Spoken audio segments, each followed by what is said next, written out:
মুর্শিদাবাদের ঐতিহাসিক কেল্লা নিজামত এলাকায় নবাব মীর জাফর আলী খানের প্রায় ৩০০ জন বংশধরের নাম ভোটার তালিকা থেকে মুছে ফেলা হয়েছে। এই ঘটনায় পশ্চিমবঙ্গের রাজনীতিতে নতুন করে বিতর্কের ঝড় উঠেছে। কিন্তু কেন তাদের বাদ দেওয়া হলো ভোটার তালিকা থেকে?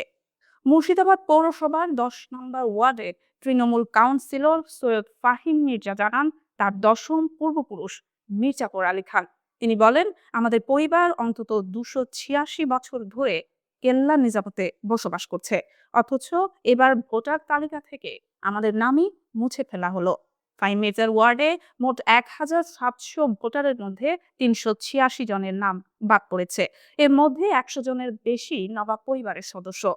মুর্শিদাবাদের নবাবী দুর্গ ও আশেপাশের এলাকায় বর্তমানে প্রায় ৩,০০০ নবাব বংশধর বাস করেন। তাদের মধ্যে ভোটার সংখ্যা প্রায় ২,০০০।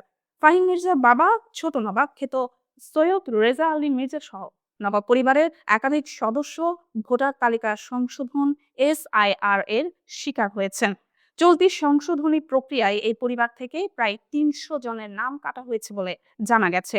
পরিবারের পক্ষ থেকে প্রশাসনের কাছে আপত্তি জানানোর প্রস্তুতি চলছে। ১৭৫৭ সালের পলাশী যুদ্ধের পর নবাব সিরাজউদ্দৌলার পতন ঘটে। তারপরেই মীর জাফরের বংশধররা মুর্শিদাবাদের নবাবী শাসন শুরু করেন। আজও তারা জাফরগঞ্জে মীর জাফরের প্রাসাদের পাশেই পারিবারিক কবরস্থানে বাস করেন। সেখানে মীর জাফর, তার স্ত্রী সহ বংশধরদের প্রায় ১,১০০টি কবর রয়েছে। শুধু মীর জাফরের পুত্র মিরন এর কবর নেই। লোকমুখে প্রচলিত যে তিনি পূর্ণিয়ায় ব্রিটিশদের সঙ্গে লড়াইয়ে বা বজ্রাঘাতে মারা যান। অন্যদিকে সিরাজউদ্দৌলার স্মৃতি বিজড়িত হিরাজিল প্রাসাদ ভাগীরথী নদীতে বিলীন হয়ে গেলেও নদীর অপর পারে খোশবাগে তার কবর। স্ত্রী লুৎফা বেগম, কন্যা এবং নানা আলীবর্দী খাঁর কবর এখনো সংরক্ষিত আছে। তৃণমূল কংগ্রেসের মুর্শিদাবাদ বিধানসভা কেন্দ্রের প্রার্থী শাওমি সিংহ রায় বলেন, ছোট নবাব ও তাদের পরিবারের সদস্যদের পাশাপাশি বহু সাধারণ মানুষের নাম বাদ দেওয়া হয়েছে। যারা বিজেপিকে ভোট দেবেন না, তাদেরকেই বেছে বেছে মুছে ফেলা হয়েছে।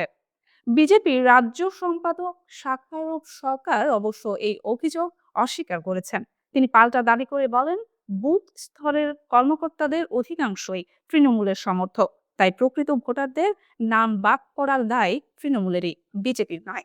এই ঘটনা শুধু একটি পরিবারের সদস্য নয়, পশ্চিমবঙ্গে চলমান ভোটার তালিকা সংশোধনী প্রক্রিয়ার বৃহত্তর বিতর্ককে নতুন করে সামনে এনেছে।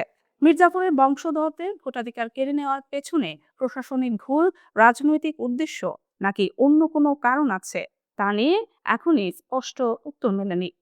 তবে মুর্শিদাবাদের ঐতিহাসিক নবাব পরিবারের এই অদৃশ্য হয়ে যাওয়া নিয়ে রাজ্য জুড়ে চলছে আলোচনা। পরিবারের সদস্যরা এখন আশা করছেন আপত্তি জানানোর পর তাদের নাম আবার তালিকায় ফিরে আসবে। কিন্তু ইতিহাসের এক অধ্যায়ের বংশধরদের ভোটাধিকার নিয়ে এই বিতর্ক কত দূর গড়াবে, সেটি এখন দেখার বিষয়।